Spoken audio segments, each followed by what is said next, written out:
ये कह रहे राम मंदिर यानी ये कह रहे मोदी जी ने बनवाया है। तो एक बात यानी मोदी जी ने सुप्रीम कोर्ट के जज को खरीदा और राम मंदिर बनवाया। मैं नहीं, ये भाई क्या पहले एक एक करके काम गिने। पहला काम गिनाइए। पहला 370। आप जम्मू कश्मीर में रहते हैं? नहीं। हटने के बाद नौजवानों को रोजगार मिल गया, बेरोजगारी समाप्त हो गई। एक मुद्दा नहीं है, मुद्दा अच्छा जिस प्रकार की अच्छा रोजगार मुद्दा ही नहीं है।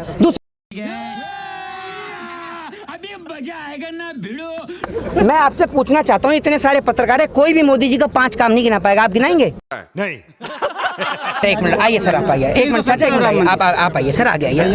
आप आइए, आपका स्वागत। हाँ, पहले एक एक करके काम गिने। पहला काम गिनाइए। पहला 370। आप जम्मू कश्मीर में रहते हैं? नहीं,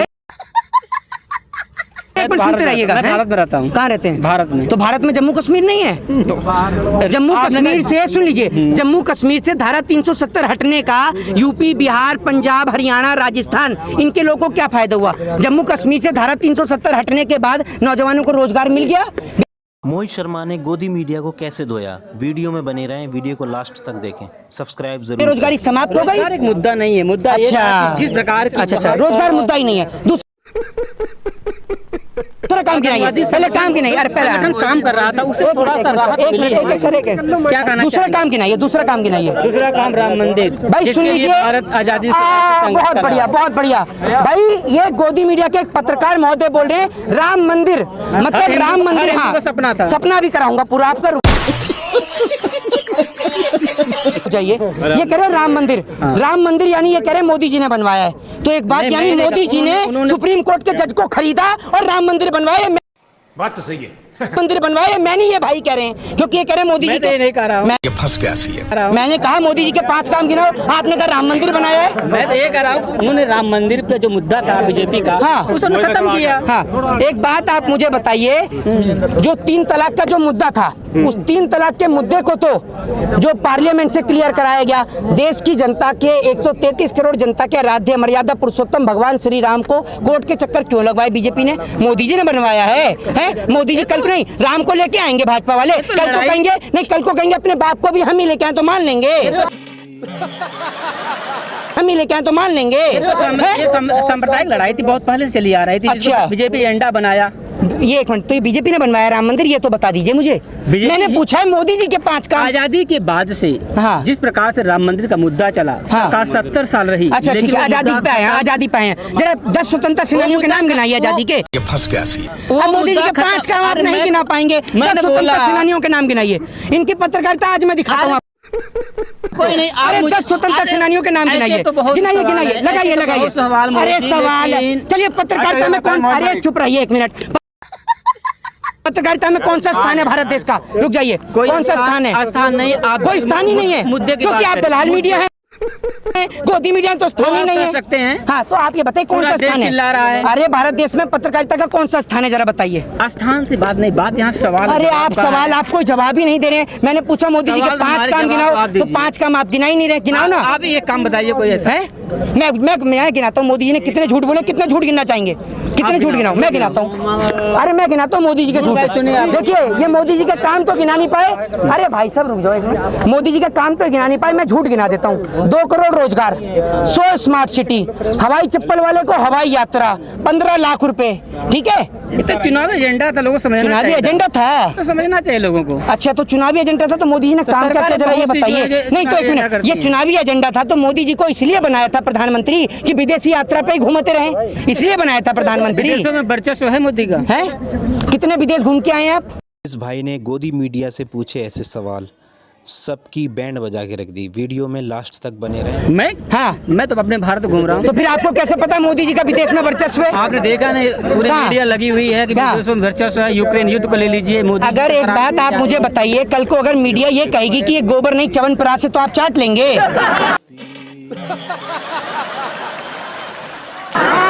बताइए। ये तो मीडिया क्यों कहेगी? मैं आप कह रहे हैं ना, आप कह रहे हैं मीडिया कह रही है, मीडिया तो सब कुछ कहती है। अगर मीडिया कल को ये कह देगी कि ये गोबर नहीं भैया च्यवनप्राश है, तो आप चाट लेंगे। ये लोग जो गुमराह हो रहे हैं तो वोट क्यों कर रहे जनता? फिर वोट क्यों कर रही जनता? किसे? आप जनता को क्यों नहीं समझा पा रहे हैं? थोड़ा खुल जाओ। जनता को हम नहीं समझा पा रहे हैं, ये जनता का आपने दिमाग उलझा रखा है।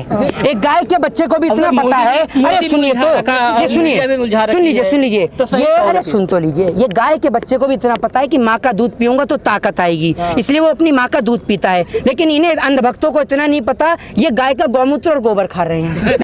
बात तो सही है। मोदी जी देखिए, कहा जाता अंधभक्त, अंधभक्त कहेंगे या समर्थक कहेंगे? किसे?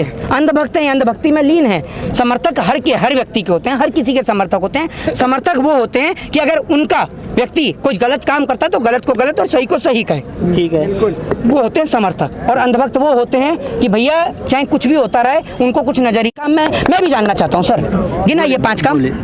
मैंने आपसे बताया 370। हाँ, राम मंदिर फिर बना रहे हैं। मोदी जी ने बनाया राम मंदिर? बनाया नहीं, मैं पूछ रहा हूँ, यही कहा, मेरी बात ही नहीं सुनते आप। उलझा हुआ भारत था, उस मुद्दे को लेकर मुद्दा खत्म हुआ कि नहीं हुआ? एक मिनट, हाँ चलो 2 हुए, तीसरा गिनाओ, चलो 2। तीसरा क्या बताया आपको? सड़कें पूरे भारत में चमचमा रही हैं, देख रहे हैं आप। अच्छा, सड़कें चमचमा रही हैं। एयरपोर्ट आप देख रहे हैं पूरे भारत में किस तरह से। अच्छा, राजनीति का एक अलग ध्रुवीकरण कर दिया गया है। अच्छा, ये काम कहाँ है? सब मुक्त हो रहे हैं, धीरे धीरे अपराधी मुक्त हो रहे हैं। तो अमित शाह जी देश में नहीं रहते अभी? अमित शाह आप कैसे? गृह मंत्री है वो, गृह मंत्री हैं वो।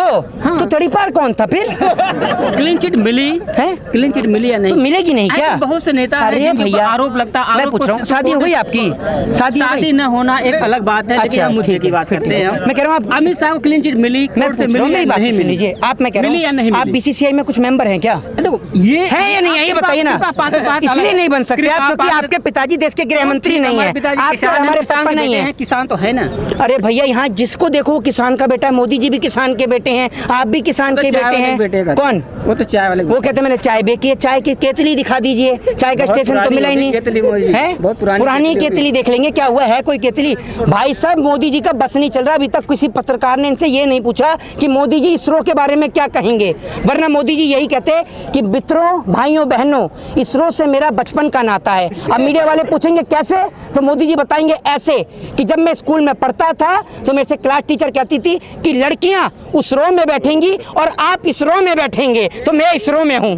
ये आप समझ लीजिए। मोदी जी गुमराह जनता क्यों हो रही मोदी की बातों से? क्यों गुमराह क्यों होती जनता, आप बताइए। सलमान बेटी का जो धरना हो रहा है, हाँ, लेकिन बीजेपी वाले तो ये कह रहे हैं ना कि भाई ये जो धरना है पहलवानों का नहीं है। हाँ। ये धरना है, ये कांग्रेस वालों का है। अच्छा, अगर कांग्रेस के पास इतना वोट है तो कांग्रेस फिर भी विपक्ष में बैठी है, ये बताइए ना आप मुझे। इसका मतलब ईवीएम में गड़बड़ है फिर तो। सर ये तो आप बताएंगे ना। नहीं, मैं आपसे पूछ रहा हूँ, ये बताइए, ये आप भाई कांग्रेस से हैं? आप कांग्रेस से हैं? हाँ मैं कांग्रेस। नहीं, एक मिनट बताइए, आप कांग्रेस से हैं क्या? कोई है यहाँ पर भाई? ये बताइए ना, ये आप किसके लिए आए यहाँ पर? बहन बेटियों को समर्थन देने के लिए आए ना? ए चाचा एक मिनट आप आ गया हो तो जरा। चाचा कितनी उम्र है आपकी? 68 उम्र है इनकी। 68 साल की उम्र में इनका जमीन खरीदने की औकात ना किसी सरकार की नहीं है। ये बात आप समझ लीजिए। ये यहाँ आकर हम जैसे बच्चों को सिखा रहे हैं कि जब बात आपके देश की हो, आपकी मिट्टी की हो, जब बात आपकी देश की बेटियों की हो, तो किस प्रकार से अपने हक और अधिकार की लड़ाई लड़ी जाती है, वो हम इन जैसे लोगों से सीखते हैं। और हमारे को बड़ा गर्व और हमारी छाती चौड़ी होती है कि जिस आज़ादी के लिए हमारे देश के पूर्वजों ने अपनी जान कुर्बान करी, देश के स्वतंत्रता सेनानी के तौर पर काम किया, आज हम उस आज़ाद मुल्क में हम रहते हैं और हमें गर्व है इन जैसे लोगों पर। और मैं सैल्यूट करता हूँ इन जैसे लोगों पर जो यहाँ पर आते हैं। और ये आप इन्हें कांग्रेस का कहेंगे? चाचा आप कांग्रेस से? नहीं। क्या करते हैं आप चाचा? हम तो नौकरी करते थे। नौकरी करते हैं, बताइए। दिन में राजस्थान के उप मुख्यमंत्री आए। भाई साहब बिल्कुल आएंगे, क्यों नहीं आएंगे? एक बात आप मुझे बताइए, राजस्थान के उप मुख्यमंत्री का क्या परिवार नहीं है? नहीं, वो ठीक है, मोदी जी का ही तो नहीं है, बाकी सबका तो है। ठीक है आपकी बात, उस बात से हम सहमत हैं। मोदी जी 2024 का लोकसभा का इलेक्शन होना है और आप युवाओं को क्या संदेश देना चाहेंगे इस जंतर मंतर के प्रांगण से, जहाँ से राजनीति भी होती है, एक नेता भी निकलता है यहाँ से, आपने देखा भी है, क्या कहना बताना चाहेंगे? संदेश तो आप सारा दे ही रहे हैं, 24 घंटे तो आप दिखा ही रहे हैं, पाकिस्तान में बुरा हाल है, पाकिस्तान में हिंदुओं का बुरा हाल है, हम क्या संदेश दें? आप 24 घंटे रसिया और यूक्रेन दिखा रहे हैं, शर्म तो आपको आनी चाहिए। आप इतना ही संदेश देंगे कि इन जैसे लोगों को देखना बंद कर दें। अपने टेलीविजन का जो 8 से 9 का जो कार्यक्रम आता है, अभी मैं उसमें देख रहा था, एक वो गुल्लू आता है, गुल्लू नाम का एक पत्रकार है, वो न्यूज़ 18 का चश्मा लगा के आता है, आजकल चश्मा भी लग गया है उसके, वो उसने बुला रखा था शो में धीरेन्द्र शास्त्री को। भाई साहब, वो यहाँ आकर के पहलवानों को नहीं बुला सकता?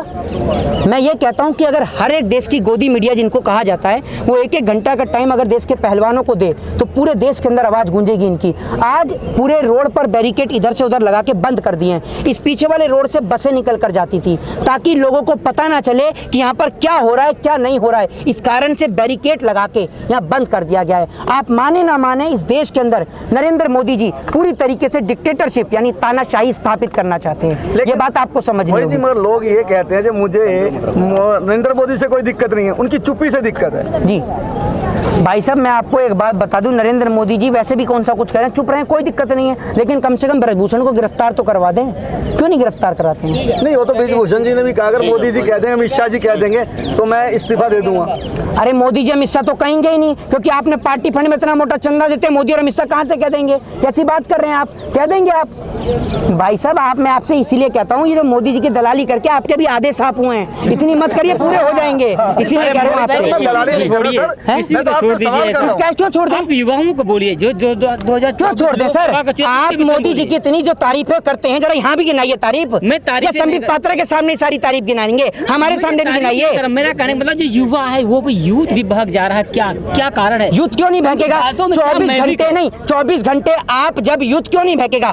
आप यूथ देखिए सही रास्ते पे आएगा जब आप धीरेन्द्र शास्त्री जैसे लोगों को इंटरव्यू लेंगे। आप उनकी जगह इंटरव्यू लेने का काम करिए, IAS IPS का इंटरव्यू लीजिए ना, आप क्यों नहीं लेते? आप डॉक्टर्स का लीजिए, आप इंजीनियर का लीजिए, एडवोकेट का लीजिए। आप जैसे लोगों का इंटरव्यू लेंगे वैसे ही लोगों को तो देश सुनेगा। जब आप इंटरव्यू ले रहे हैं उनका, धीरेन्द्र शास्त्री का, वो लोग कह रहे हैं कि वो 26-27 साल का लौंडा जो है वो हिंदू राष्ट्र की मांग कर रहा है। अगर वो पढ़ा लिखा होता तो संविधान वाले राष्ट्र की मांग करता, नहीं पढ़ा तभी हिंदू राष्ट्र की मांग कर रहा है। एक बात बताइए, ये भारत धार्मिक देश है, बहुत धार्मिक देश है, हाँ। बहुत से धर्म यहाँ पर है। जो युवा हैं, हाँ। जो लोग वही देखना चाह रहे हैं और धीरेन्द्र शास्त्री लोगों को अपनी तरफ वही दिखाना चाह रहे हैं। हाँ। नहीं, इस देश का नौजवान ये देखना चाहता है हिंदू राष्ट्र।